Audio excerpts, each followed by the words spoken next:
The stream is officially live, so I have my first sip of water of this show. It's a Golf on CBS Preview Show. I'm Shane Bacon and Patrick McDonald. We got producer Josh here as well. Somehow, some way, trying to talk differently about Scottie Scheffler because, and we'll get to it in a bit, Patrick. But I'd say probably his most impressive win. We're going to talk about his five best wins of his career to this point.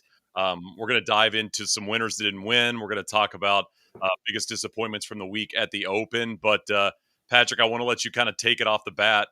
How do you keep framing this guy? What'd you write about when you talk about Scottie Scheffler and another win at a major? So Scottie Scheffler has all these historic implications with this major, right? You think about the margin of victory. I'm sure we'll get into all that. So naturally, I wrote about the 2024 Hero World Challenge because that's where I figured you'd go. That is where my mind went. I'm sure the editor, he's getting the first look right now. I'm sure he's gonna love it. Hero, yeah, that's great. I look back, 17 guys in the field.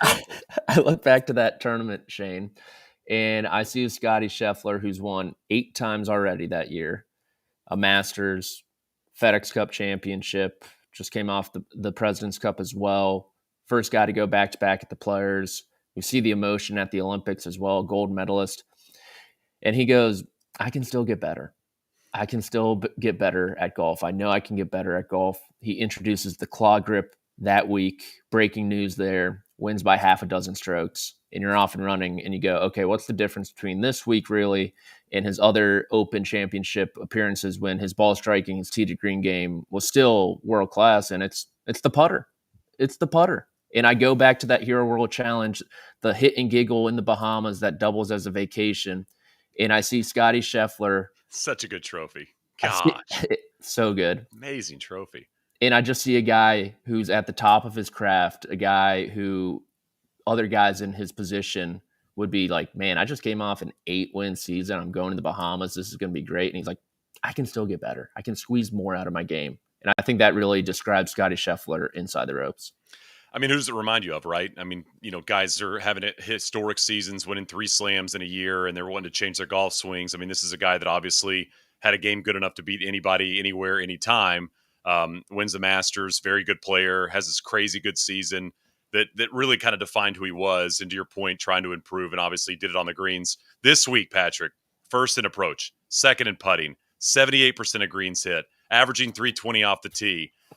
Doesn't make bogeys, I mean, it's not sexy, it's not jaw dropping, but it's like all of the qualities that you'd put together to make a Frankensteinian golfer, right? I mean, we talked about Frankenstein golfers earlier this year. It's like, do you hit it long and straight? Sure. Are you an incredible iron player? Yes, I am. When you miss a green, can you chip it to gimme range? Sure. And now, we talked about the putting last week of the Scottish. He was terrible on the greens last week. This week, it's like, when you hit it 15, 20 feet like you do almost every green, then you make them? I mean, what are you going to do? I mean, Hao Tong Lee's saying on Saturday, I'm playing for second, and I think every single person's nodding and going, you are playing for second, just like everybody else in the field. I mean, when everybody else is saying stuff like Rory's talking about how good he's been, obviously, and how, everybody's looking at the bar Scottie setting, and you hear Harris English talk about it, and on down the list, Bryson, all these players talk about this incredible innate ability. I think Speed's quotes are probably the best of the week, talking about Scottie after he finished his round. The glowing love for him, it feels a lot like what you got from those NBA players about Steph and Steph's prime, where they just kind of laughed about it, right? Like they wanted to watch it just like we wanted to watch it. But again, it's not flamboyant. It's not Phil, it's not Rory. It is probably more like Tiger than people remember it being, because I think we remember Tiger being this crazy big time golf shot guy. A lot of his golf was very boring and meticulous. And you think about that Thursday round, Patrick, it's like he's 1 under, 3 holes to go. He birdies 16, 17, shoots 3 under, right? Same thing happens in the second round, makes a couple birdies late and posts a good score. I mean, it's just getting making the right moves at the right time, and then kind of putting on cruise control the rest of the way. And when you make a mistake, being the best in the world at bouncing back. Yeah, I think his game is, like you mentioned, more similar to Tiger's. He just doesn't have the recovery highlights yet. And doesn't fist pump. Yeah, unless it's a 15-footer for par on number 6 when you're already 7 strokes up. And the Northern Ireland faithful, they ooh and ah. They're trying to get some, life back into this tournament. And it felt like those fist pumps were almost kind of personal to them. Be like, suck on that, boys.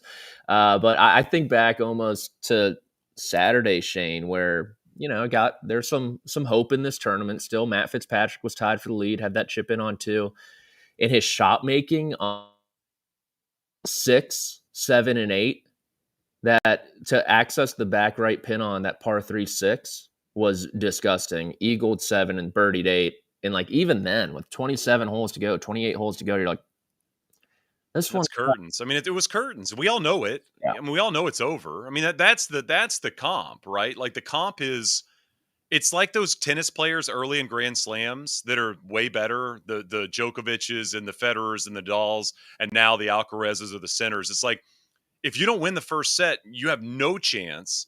And even if you win the first set, you probably have no chance as well. But you gotta win the first set. Like the pressure on these lower ranked players to have an opportunity to win is so extreme. And when you're trying to battle this guy, like you just hope he doesn't have the 3, 4, 5 hole stretch that he has every single tournament. You think about the close to Saturday at the PGA, right? You think about, it seems like he always has that run between 13 and 17 at Augusta where one of the days he plays at 4 under, and you're like, I don't know what to do now. I mean, I just can't reach that level. Yeah. Matt Fitzpatrick said after his round, quote, he's literally a full shot probably better than the next player in the world, let alone myself, who's not the second best player in the world. Is that 2 digs at yourself in one quote? I like that a lot. I think so. And then like to even like add like the scary factor to it, Shane, is you think about his first 3 major championship wins, they all had a window of hope. First Masters, scratchy. He talked about how he was a mess that morning. Second Masters, Ludwig, Collin in the mix, Homa in the mix too. First PGA Championship this year, front 9, had the lefts. Jon Rahm ties the lead. You're like, oh my gosh, is this happening? And he talked about how like comfortable he felt today. Like if Scottie Scheffler is now comfortable in this position, hitting his first approach to 16 inches, it's like, okay, where is the flaw in this guy's game? And it's hard to find if there is one. Yeah, closest approach of the week on Sunday, the first hole out of the gate. Hao Tong Lee hits it 5 feet, and he's like, you know what? Hold my tenets. I'm going to hit it a little tighter than you. This was obviously the scorecard. He had the double at 8, bounces right back with a birdie at 9. Not a lot of flaws on the cards for the entire week. I did want to throw this up, and Josh, if you've got this, and I tweeted it before the final round, but basically going back to 2022 Masters. So I think at that point, and I'll look it up, I think Scottie had 2 wins to that point. One of them was a match play, maybe 3 wins before that Masters victory. And so, I mean, he got off to a solid career, I guess you could say. He won that match play 4-3, which is a pretty big margin of victory in a match play as well. But just looking, it's not that he wins. It's the margin of victory, right? The 4-putt, that asterisk at the top, that's the 4-putt. He still wins by 3. 5-shot win, 5-shot win, 4-shot win in a major. A couple of 1-shot victories in a playoff, 6-shot win, 8-shot win, 5-shot win, 4-shot wins. Like when you hear all these guys say they're not close, this is the reason, right? Because these aren't just victories. I mean, you're kicking guys in the teeth. I mean, this is being up 21-7 in the 4th with 3 minutes left and like scoring and then kicking the onside kick. Like, I mean, no prisoners, right? I mean, that is the one thing like in his genes, in his DNA, where I do think he loves the fact that he absolutely crushes people. And that's basically what he does every time he wins. Yeah. He just sprints through the finish line. I mean, the par on 6 and 7 is just like emblematic of who Scottie Scheffler is inside the ropes, right?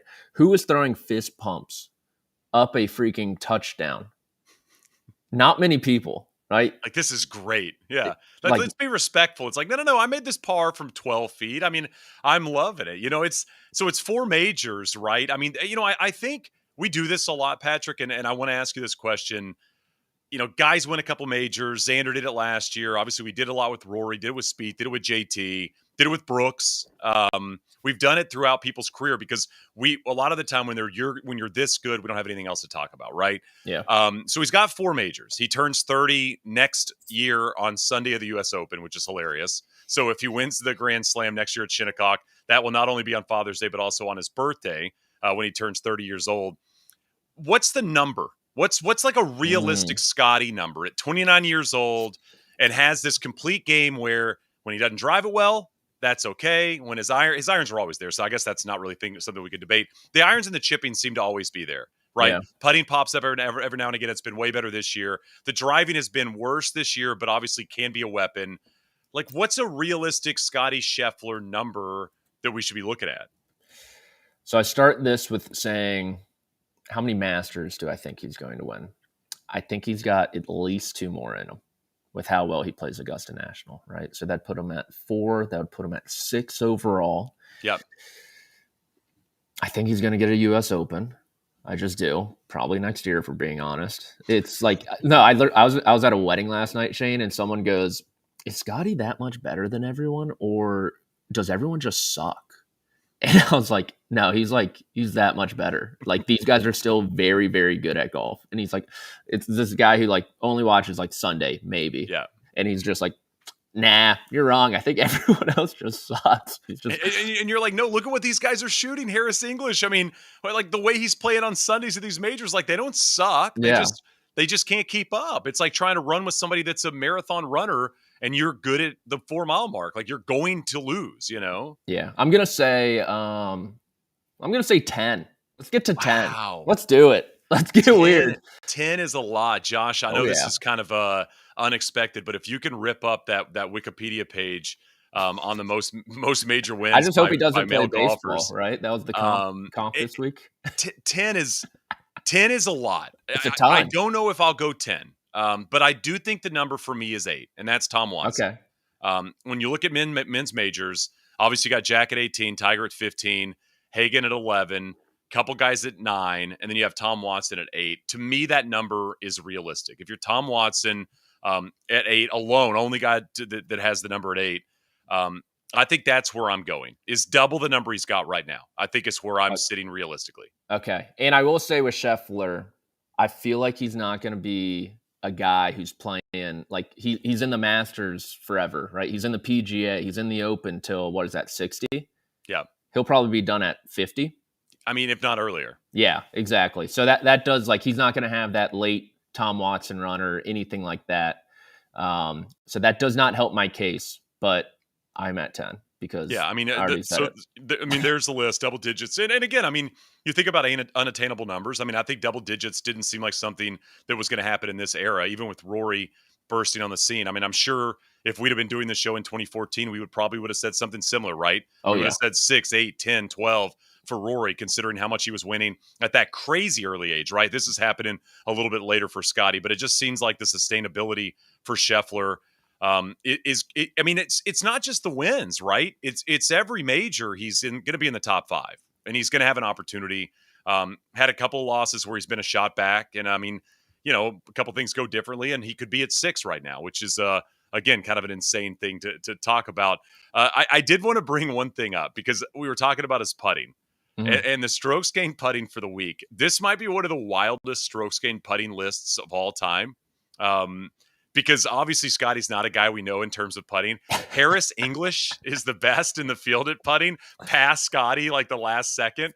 DJ is 3rd. Let's go. Strokes gained putting. How about that? I had to look this up because I remember it being so bad at Oakmont. He was 117th in the field, strokes gained putting at the U.S. Open. He is 3rd. I think he called it the worst putting performance of his career. Yeah. I don't know Oliver Lindell's game. Clearly that's on me. Harry Hall, by the way, is so good at golf. Dude, I think Harry Hall, like, Ryder Cup, put him on the team. Yeah, I think the conversations are being had. Anything else on this guy? I mean, I think you and I are probably, if we don't pick him next year at Shinnecock, we're idiots unless he's playing terrible golf.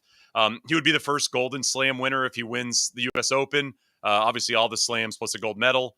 Obviously, not a lot of players have had a crack at that before, but I mean, it is something that's going to be different. And if golf sticks around in the Olympics in 30 years, if he's the only guy doing that or one of 2 names, that's going to be something he's going to have that a lot of these guys previously don't have. But 4 quickly, and I think something you and I talked about is 2 in the same season is something he hadn't done yet, which I think is really cool. Yeah, you were very big on that, and he shut you up real quick. Yeah, quick. I have 3 things on Scheffler. So he has 16 top 10s in his first 25 majors, which obviously coincides with the 4 wins. Say that again? 16 top 10s in his first 25 majors. That's ridiculous. Ridiculous. He'll have an opportunity at the Masters to hold 3 of the majors, which I believe only Tiger Woods and Hogan have done. I don't believe Nicklaus ever did that. Which, I mean, he'll be a 3-1, 4-1 favorite going into that week, most likely, if he doesn't hurt his hand over Christmas break again. Don't cook in the winter, for goodness sakes. Hire a chef. You've made $90 million on the PGA Tour. And then the final thing, you talked about how it's come later for him. I think that's been a huge benefit for him. For him to find out who he is as a person first, as opposed to them kind of coinciding, I think is why he's so there mentally and so level-headed, both inside and outside the ropes. I think the maturity factor is huge.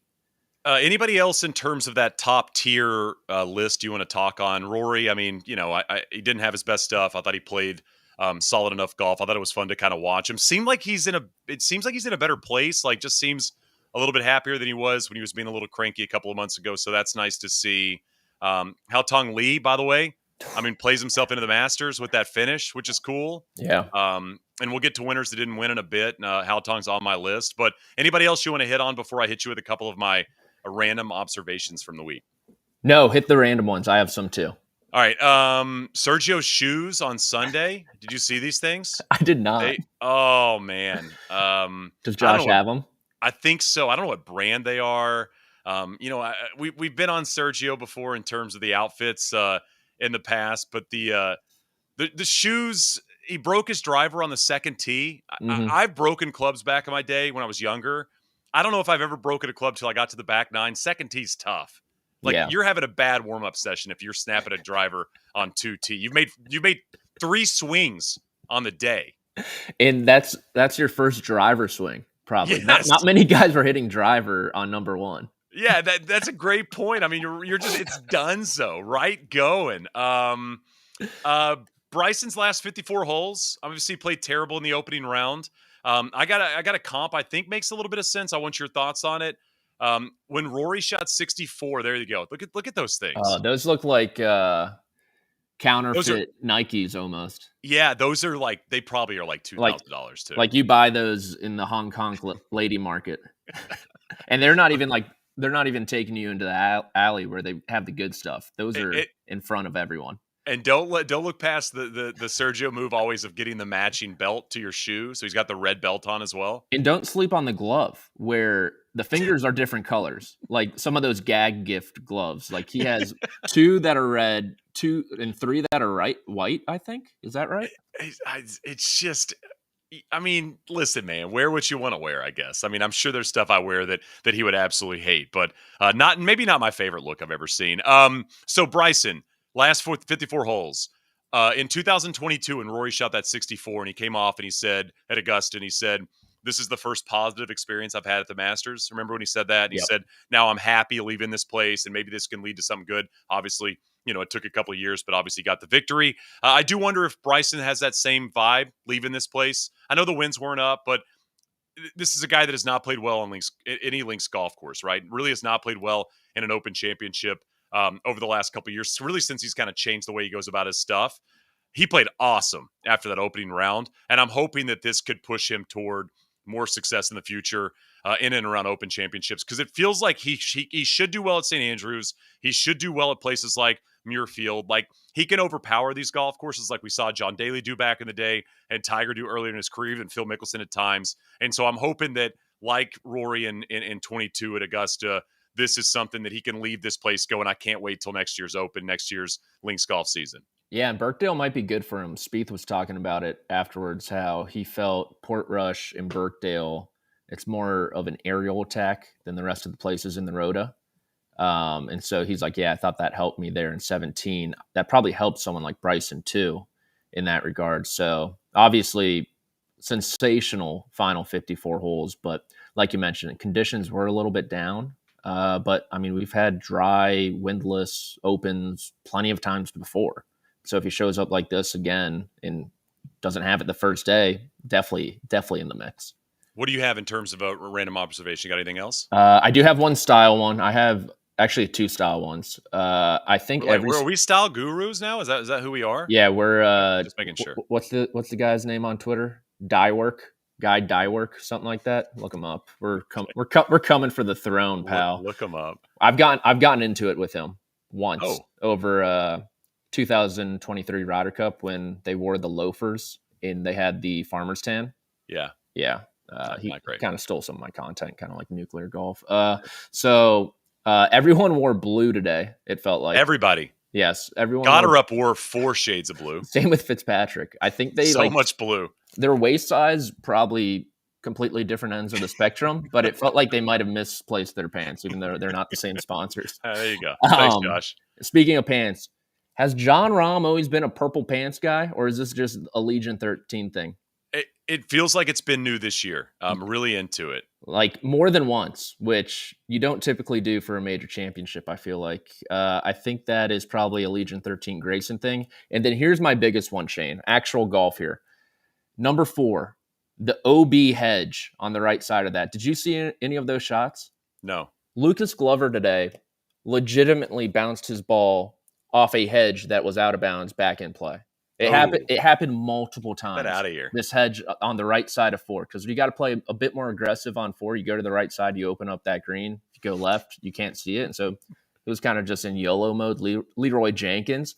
And he didn't even flinch, Shane. It's like he hit it, picked up the tee. They go camera to the ball.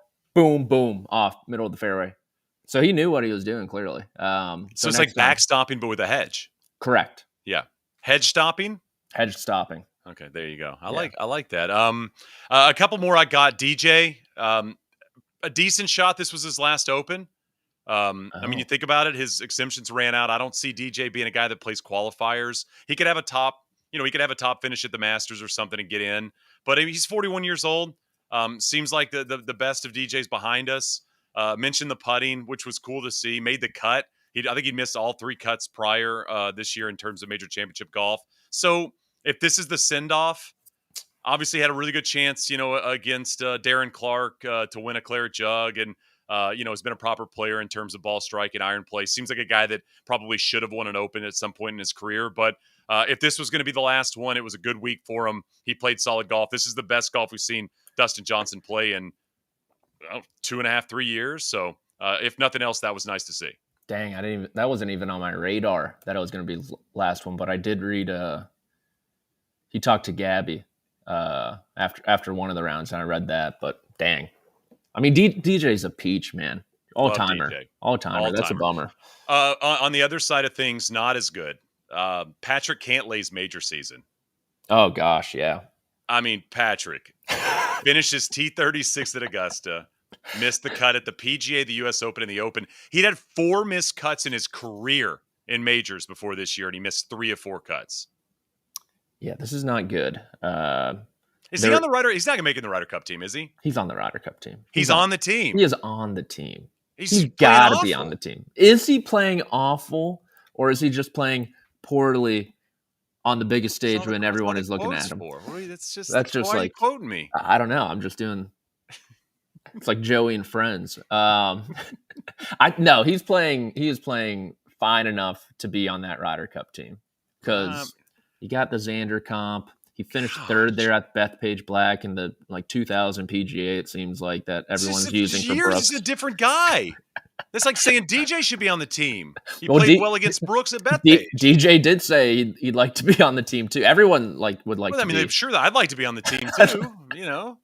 I don't think it's as bad as people are suggesting. That's all I'm going to say. Can't make a cut in a major, but okay. Finished T12 at Memorial, T12 at the Travelers, T4 at the Truist, T13 at Heritage, T12 at the Players. Americans are going to get stomped. All you have to do for Cantlay, not P. Reed Garrett. We'll get to him. Trust me, I have plenty to say about my guy P. Boy. All you got to do with Cantlay is a little psychology. Be like, yeah, this is a signature event. Boom. He's a top 6 player. Don't have to wear a hat, and it's a signature event. They're good. You'll be dialed in. You'll love this place. Cantlay's going to be on the team. Wow, gosh. You don't think so? I mean, he's probably going to be on the team, but should he be on the team? The bottom of the American team is just so uninspiring. I know we'll do more on the Ryder Cup next week because we have more time to talk about it and less open talk. But this bottom of the American team is just, I mean, even the top of it, to be fair. I mean, outside of Scottie and Xander and Bryson, Yeah. it's just like a lot of dudes that are not that into it. Jordan, JT, Colin. Oh, man. Yeah, it's like Keegan and Harris English might round out that top Put five. Goddard up on the team. Like, what are we doing? Put these guys on that can actually get the ball in the hole. But we'll roll out the same 12 dudes. We roll it every time. And we'll probably win because we win on American soil and everybody will celebrate. And then we'll just kick the can down the road till we get to Adair Manor. All right. So I wanted to throw something your way. I used to do this segment back in the day. It was called Winners That Didn't Win. I'm pumped for this. When Scottie wins, I think it's more appropriate because Scottie wins. You had a lot of people on Twitter last couple of days saying this would be an epic leaderboard if Scottie wasn't involved, right? Mm-hmm. So, we give one trophy out a week, and there's guys that have great weeks and great moments and great, couple of days, whatever the case may be, and we don't give them their flowers. So I wanted to throw this your way in terms of some names that I felt like maybe had a winning week that didn't get the claret jug. And I think you wrote some names down as well. I did. Names, subjects. Subjects. Okay. Subjects works as well. Yeah. I'm going to start with Harris English. Okay. His major record this year was incredible. Final rounds in majors for Harris English, shot 65 on Sunday at the PGA to jump 34 spots, tie second, shot 66 on Sunday at the Open into a T second as well. Somehow played the Ernie role to like Scottie's Tiger major year, which is not the person I would have had in that position. But kudos to Harris English. Very impressive year. Playing the big events, basically the opposite of Patrick Cantlay is what Harris English did this year in the majors on the Ryder Cup team. Book it, mark it, send him his outfit. One of the top 5 American players in golf right now, in my opinion. He has been a vulture for these Ryder Cup points, Shane. An absolute vulture. So I had something similar on my list. It was Harris English's Wikipedia page is a big winner this week. I like that. We're going to go back. We're going to see those 2 yellow boxes, and we're like, dang, Harris English finished second to Scottie Scheffler twice. Wow. And it's like, did he really hit like a really high pressure shot down the stretch of a major championship? Not really. So here's somehow you're somehow drowning out the positive segment we're doing. No, it is positive. I did actually have a question about Wikipedia pages to you. Yeah. Do you think we'll look back in, I don't know, 20 years and be like, how the heck did Xander Schauffele win 2 major championships in the same season as Scottie Scheffler's reign? I mean, it's a great point. Something we should probably investigate at some point is we should go into like Jack, Tiger, Arnie, Phil, like in their primes, and see who that person was. Like, who was the random guy that picked off 1 or 2 or played at maybe won one and almost won another. Would be kind of fun to do. It's almost like the VJ season that everyone talks about. Yeah, when he won 9 times, whatever that season is crazy. It feels like was that 04? That sounds right. I think it was 04. Yeah. Okay. Do you want my second one? Yeah, go. This one hit the airwaves as well. It was a little topic on the broadcast. Royal Portrush's locker room is a big winner this week. Wyndham Clark showing a little bit of form there. Had a really nice final round. He was paired with Brian Harman. You kind of thought, oh my gosh, are these 2023 major winners? Are they going to sneak up on the Ryder Cup team again somehow? Probably not. But Wyndham Clark, very bad year so far, as we know, both antics on and off the golf course. And he sort of owned up to it after the fact. He was kind of bummed that the news leaked of the Oakmont letter and all that. For those who don't know, Oakmont gave out a letter to the membership saying Wyndham Clark has to give a meaningful contribution to a charity, has to go through anger management class, and has to apologize maybe. It was like three things. And so the Portrush locker room is a big winner for me this week.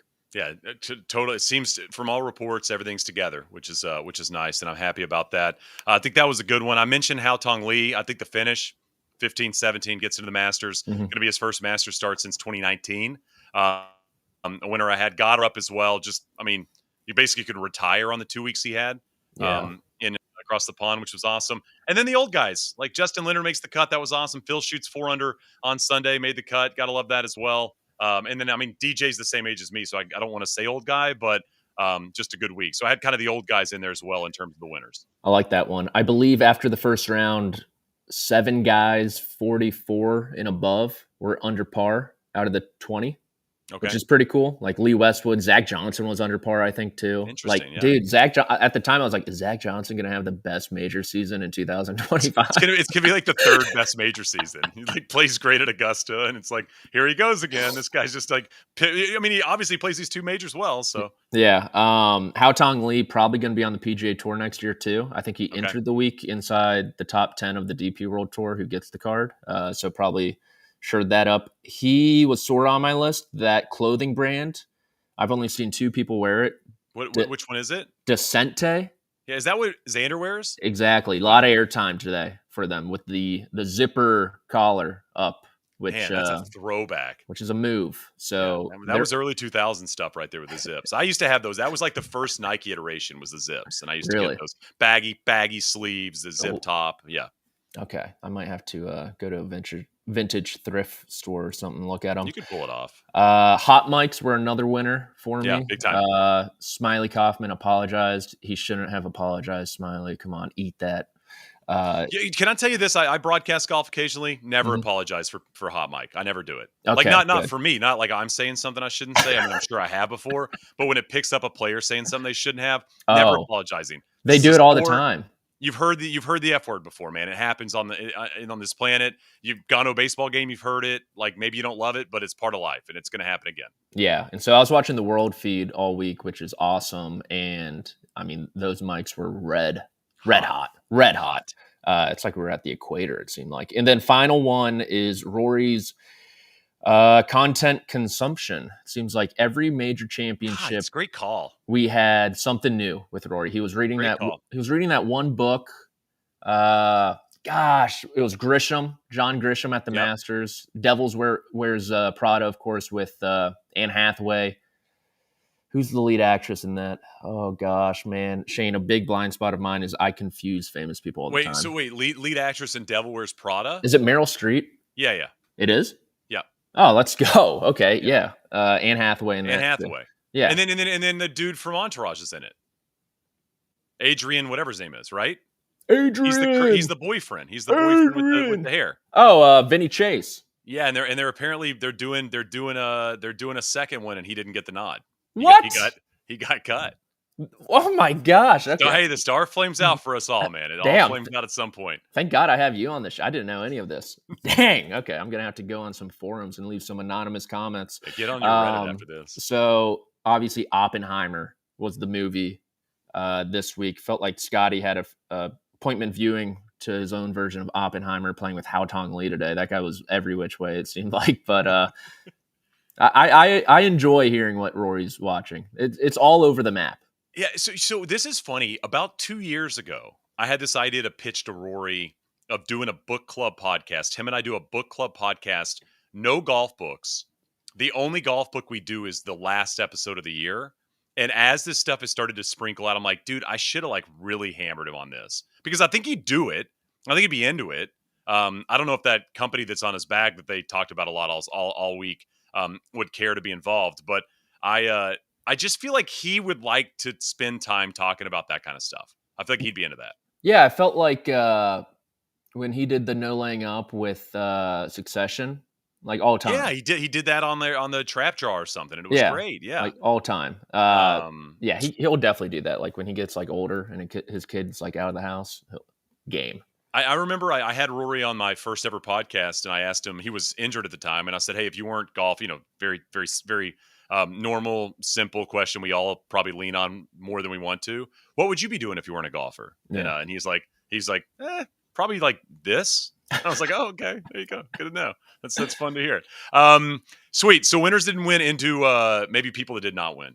Yeah, I got biggest disappointments of the week. I'll let you kick it off on somebody that bummed you out. What was a disappointing player or person for the week? It was our boy, technically this week, P Reed. All this chatter about the Ryder Cup. The bots were out and about. Big week for P Reed. Finished top 10 here in 2019. Just like he's in all the majors, man. And then you look and you're like, is he actually in all the majors? I don't think he is. But man, that Masters, that eagle on 17, that I don't think anyone has seen since. Dude, yeah, he's a guy who was talking about the Ryder Cup. He was talking about how he needed to play well in the Open to make a move in the Ryder Cup, maybe secure spot on the team, and then it's just like lays an egg. And unfortunately, I told you I was a little bit lost in the bit from time to time with P. Reed in the Ryder Cup, and I think the bit's officially dead after this week. Okay, we're out. Do you kind of get? You mentioned being lost in the bit. Do you find yourself sometimes confusing the bit with reality, or do you just kind of, is it all kind of the same for you? I have no idea what's true and what's not true anymore. Okay. Yes, no, I'm 100% confusing reality. Are you a bit now? I think so. You are. Okay. Yeah. So we're just bits. Living in the bit, and unfortunately one has died. Yeah, so P was on my list as well. I got Morikawa pretty high on my list. His record since winning the Open, bad. Cut, T16th cut since 2021. Second shot golf course. This guy's supposed to be the best iron player in the world outside of Scottie Scheffler. Misses the cut. Just bad golf. Played terrible that second round at the Scottish, into this. Just not been a Morikawa year. Not a lot of wins for the guy this season. No, not good at all. And I think someone kind of in that same realm is Brooks Koepka, another disappointing guy for me. I think there were some murmurs of a potential knee injury this week. I don't want to put that out there. I just saw like a Twitter account tweet about it. Is this, well, that's what you should do. Is I would always quote anonymous Twitter accounts when we're live on a show. That's what you should be doing all the time. New Age Journal. Well, it had the check mark, which I think I don't think anyone can get, right? Then you really got to roll with it. But first time in his career that he's missed 3 major cuts in the same season. I think his worst major championship season before this was 2022, and he was definitely hurt during that. And we saw him bounce back in 2023. Was that official or a Twitter account that told you that? Also a Twitter account, and a picture from Getty Images when he was reading putts like a Spider-Man.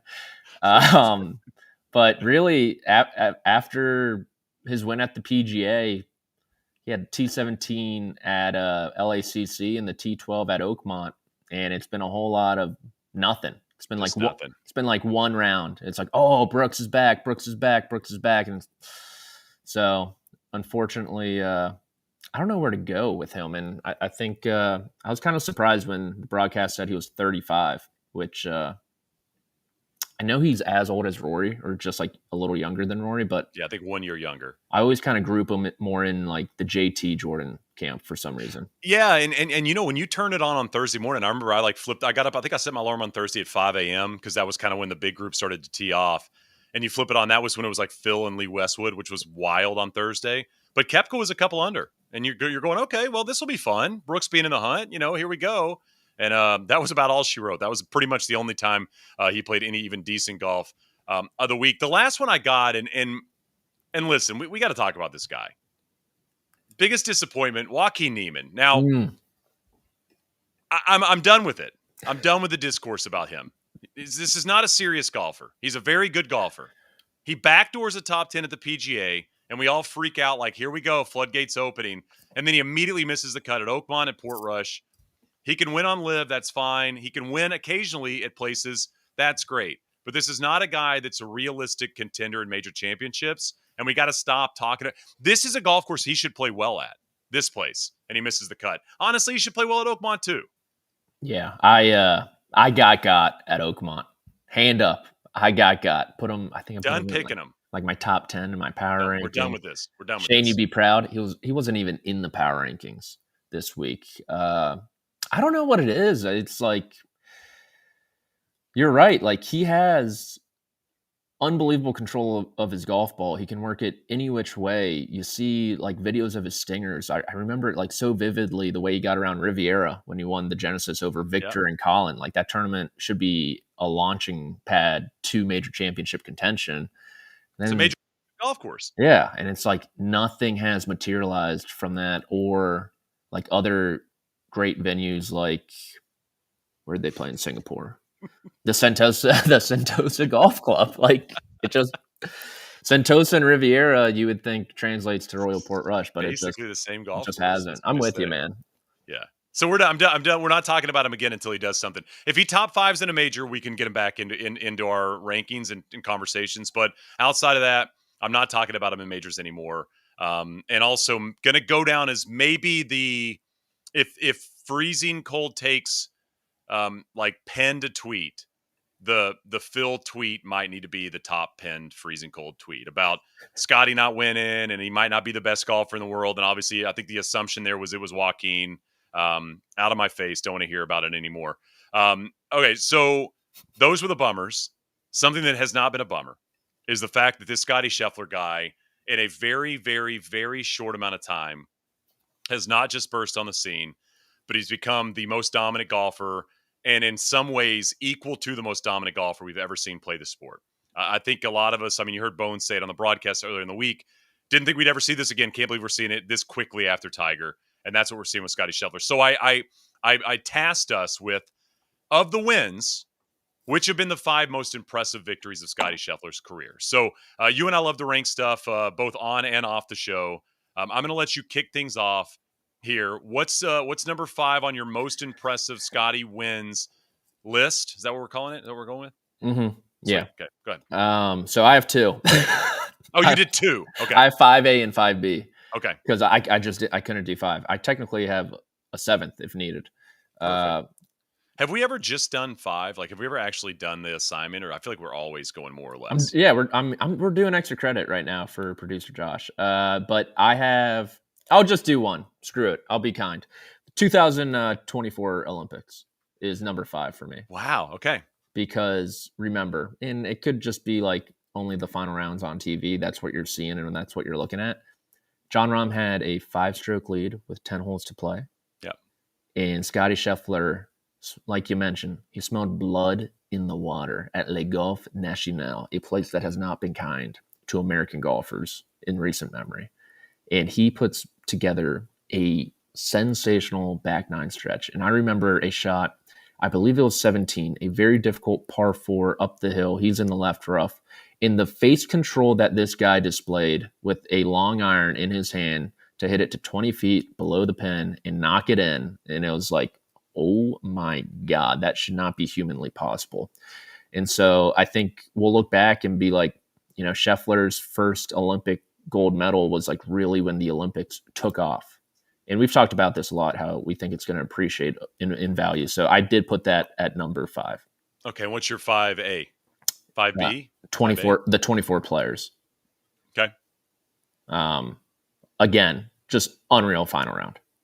It's just like his final round. If you go through his Wikipedia, his final round scores are crazy. I think he was like, 6 back of Xander, Schauffele, and Wyndham Clark? Yeah, like big-time guys. Yeah, and just mowed them down. Not like Joaquin Neiman names. Like, these are like real, like, adequate professional golf names, and he just was like, I'm fine. I'm just going to... you mentioned the Olympics. It was Jon Rahm. Like, these are big guys that he's chasing down. Yeah, and he was hurt. He wasn't even 100%. He almost withdrew halfway through. Sorry, go ahead. No. My number 5, you're going to really like the CJ Cup this year, 2025. Listen, it wasn't a major, not a Players, but he won by 8. He shot 61 on Thursday and followed that up with a 63 in the second round, and then closed with 63. He made 3 eagles, 29 birdies, and 4 bogeys for the week. Think that's his largest margin of victory of his career. 8 is the number as of now. I thought he might touch that today, but it's not the biggest event, but I just think about impressive Scottie performances. It's like, hey, do you want to go out and shoot like 8 under and win a really tough golf course? He's like, yeah, I can do that. Oh, by the way, do you want to shoot 31 under and win? He's like, sure, yeah, I can do that as well.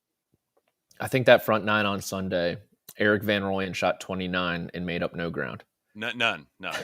Played like unbelievable and had nothing. I'll roll into number 4 because, again, mine are a bit more obscure. I think probably not as many of the big wins on my list as you'd think. I got the Heritage 2024 as my number 4 most impressive win. Literally the week after he won the Masters, his second green jacket. Totally different golf course, totally different style. Wins by 3 shots, open with 69. 4 days after you do all the obligations Sunday night, you have dinner with the members. Obviously, you got a whole bunch of media obligations, all that stuff.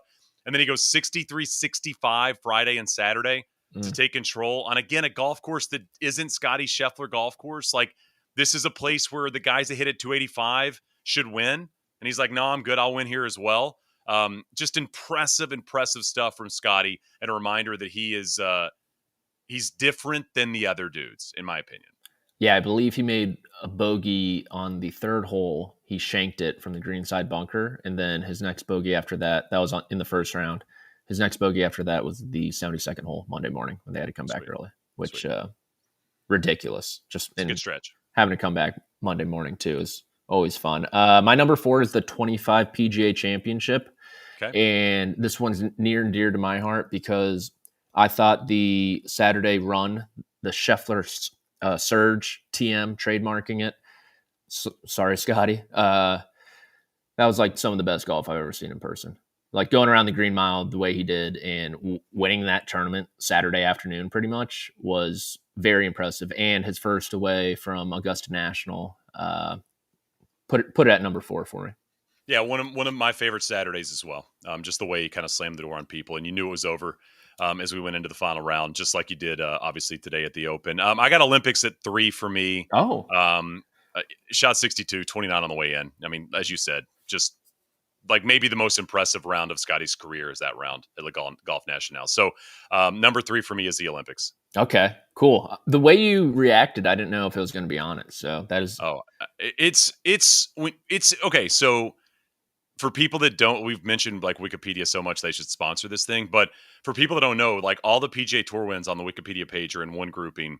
You've kind of got to scroll down to see the other ones. It's very easy to overlook the Olympics because it's coupled up there with the hero wins. oh, But that's rude. that 62 just like bold and nasty out there. So yeah, I think it was I think it's the most locked in I've ever seen him as well on a golf course. Yeah. And that's a good transition to my number 3, the 2024 hero. No, the 2024 Masters is my Okay. number 3. That leaderboard was stacked. You had Ludwig, you had Morikawa, you had Homa, and then it got tight there. Ludwig touched the lead, I believe, on Sunday, and then you just see them all dwindle like flies, right? Morikawa has a couple hooks. He's screaming at the top of the hill on 11 when he yanks it left. Ludwig hits it left on 11 also. Homa, like maybe 2 inches too far on 12, and he's in the bushes, and like Scheffler, last man standing, slams the door shut. Grabbing number 2 is tough. I think we hear that a lot from players. Like not anyone can get one, but you can get one. But getting 2 is just so much validation, I feel like, for these guys, and him getting 2 and winning by 4 somehow by the end of the day, just all-timer. Yeah, that was when he was on 5 with Colin on Sunday, and Colin had like 5 iron in, and he had 8 iron in. Colin mentioned after that there's a obviously there's a gap that I need to figure out how to handle somebody like that who's hitting it better than I am off the tee and also has 8 iron in, and I have 5 iron. I mean, that's a good one. That's a good one. Interesting for me is neither Masters wins made my list. Oh, They just both were. To me, it felt like for the most part down the stretch he was in control. I got the PGA at number 2 for me. A lot of the stuff you said Saturday into Sunday. I know the front 9 on Sunday was a little shaky, and then just did all the stuff he had to do on the way in. Winning that other major, you mentioned the second major, kind of the same stuff you're saying about that second title. It's like the second major win is a big deal. A different style. You saw the reaction on the back end when he won at the 18th green there. Obviously, it meant a lot to him, maybe for like 10 minutes, but it meant a lot for him at the moment that he won at, and then obviously rolls it into all this. So that's my number 2. I like that one. My number 2 is, well, thank God I have both the Masters on mine. The 2022 Masters. Just winning your first one. You have the Wile E. Coyote, Cam Smith alongside you. Does not get off to a good start. Did he go par, maybe bogey par? 5-5, I think, to begin that round. And Cam Smith cut his lead very quickly. And then I think probably the most... I think it is the biggest highlight of Scheffler's career to this point. Like single shot highlights, got to be the pitch in on 3, right? For his first Masters. Yeah, Smith birdied 1 and 2 out of the gate, and was 1 shot back of Scotty. Yeah. And then that pitch happens. Like he's out of position. That easily could be a bogey again for him. Turns it on its head. Birdie. Gets tight again there after 11 too. And Cam Smith was like 9 iron in hand. That pin on 12, that's way too good looking not to hit. And tournament was over. And so he won by 3 with the 4 putt. Is that correct? My math adds up? Yeah, he got to the 18th green at 12 under and 4 putted to get to 10 and won by 3 and should have won by 5. Yeah, so that's number 2 for me. Yeah, I mean, again, all of these are impressive. My number 1 is this. It was it's easy, obviously, to kind of be recency bias for the win, but it just felt dominant in a different way. I mean, it just felt like he leaned on a different power that we didn't know honestly, I didn't know he had it in him before this year. The fact that now he's a top 20 putter in the world. I mentioned this on Twitter, Patrick. It's like, this would be like in the middle of Tom Brady's career if all of a sudden he's like, yeah, now I run a 40 at 4.3. You'd be like, oh, well, that seems like you're going to be tough to beat. It's like you're going to be the second best putter in a field with the way you can ball strike yourself around a golf course. Like, it's game over. This is just fun to watch in a different way. Yeah, number one for me as well. And it felt like it was the earliest it's been curtains in a major for him. Yeah. When was it curtains for you? Because he was minus money 2 rounds in. Yeah, I would say like for sure. Because like even like at the PGA, you had the Rahm thing and the front nine was sketchy. He entered that final round minus money. At the Masters, there were times where like, oh, this could get away from him. After his approach into number one today, I was like, it's done. This is over. So yeah, there you go. Most impressive wins from Scottie. Major season's over. 263 days till the first round of the Masters. Obviously, Ryder Cup years help. I do wish the PGA was in August. I'm going to write something this week about this, and I'll expand a little bit more on it. I've got a few points I want to make there, just because the Open ends, and it's a bit of a bummer for me. I don't know if you feel the same way, but these are the ones that matter. Obviously getting the gang together with both Live and the PGA Tour makes these things feel so different, and the fact that they all happen so quickly and they're done.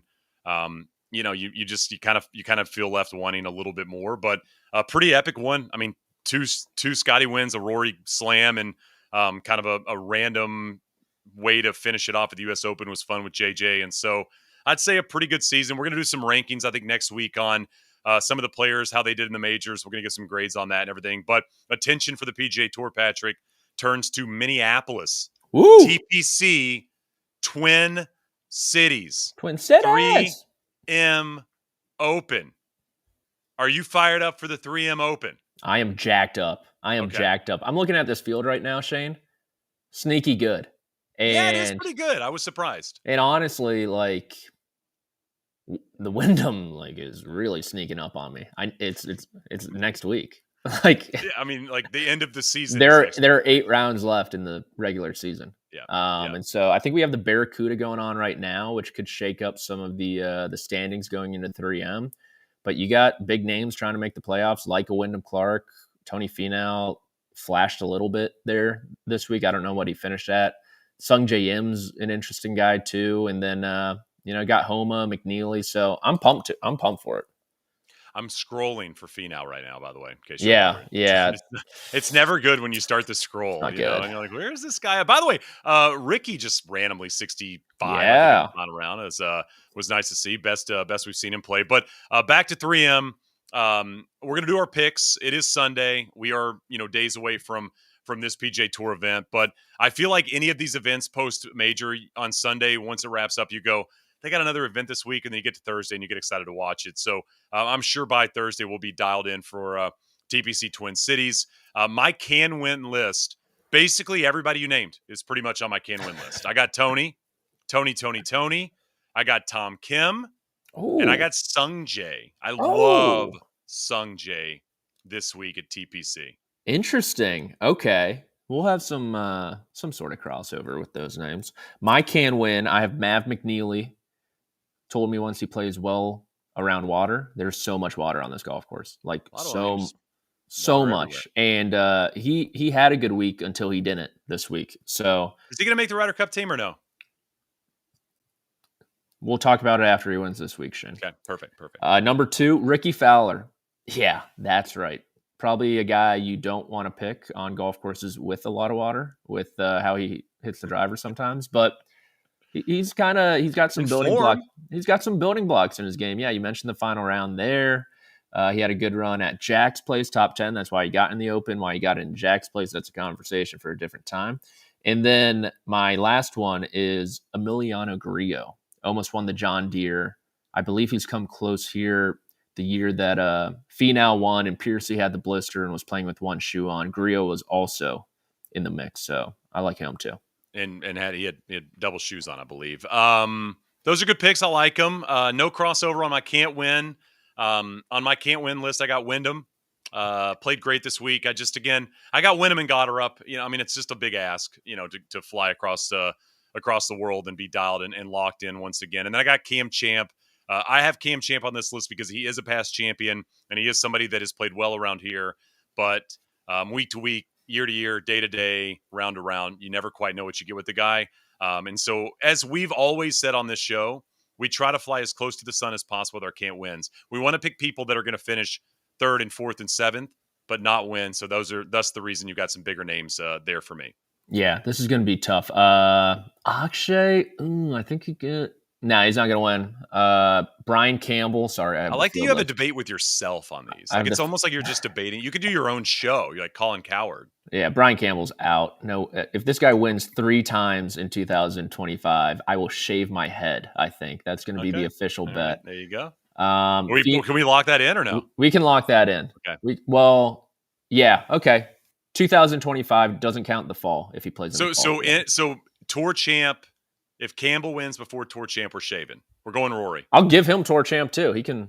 If he wins the Tour Championship, I will definitely shave my head. Perfect. You might pick it. Going Rory, not full skin, but like a 1, something like that. Nothing crazy.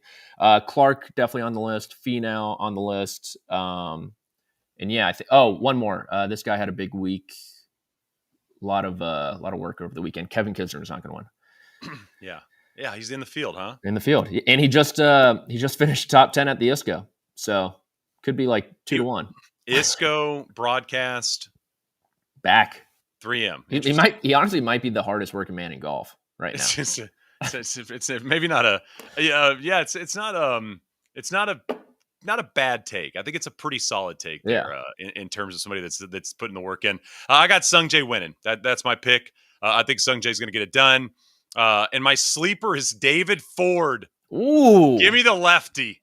Dang. David Ford is a sleeper. I love it. I love that one. Okay, my winner is Mav McNeely. In my sleeper, I'm going on the completely other end of the age spectrum.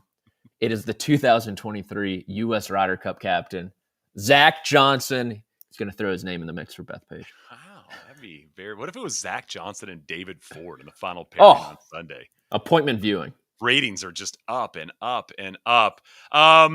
Listen, it wasn't the most exciting Sunday at a golf tournament, but it was a Sunday, and obviously you and I root for history, and now Scottie is inching towards joining the.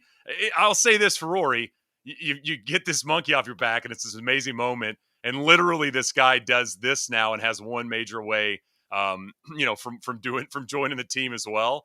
Nike's going to have to just get ready for that advertising campaign once again after they just did it for McIlroy. But Scottie's the best in the world at this craft, and I always am very, very impressed with people when you're the best in the world at something, showing up when it matters. He shows up at every single major.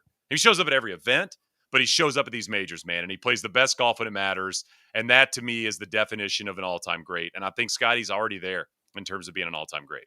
And I'm a bit bummed no one asked him, what's for dinner tonight? Well, he said he was flying. He did? He's probably got Shake Shack or something. I don't know. Do they have Shake Shack in Northern Ireland? Who knows? But probably with an accent. Probably something. Probably that, and potentially, hopefully, like a beer. I hope he has a Guinness or two out of the claret jug. But that'll do it. First live show for us on the Golf on CBS Preview Show. If you liked it, if you've never been here before, what do you do? What do you hammer it, Patrick? Smash it. Definitely smash. Hit. Josh, what does hit the like button? Just hit it? Definitely smash it. Okay. We'll edit that out. Break a couple keys on your keyboard type of deal, right? And then read Patrick online in CBS Sports, writing about golf, wrote about Scottie, compared it to the hero. And we'll be back next week talking. I think we're going to do grades. I think we're going to do major grades next week as we get set to kind of wrap up the PGA Tour regular season and prep for the playoffs. Appreciate everybody joining us, and we'll be back next week.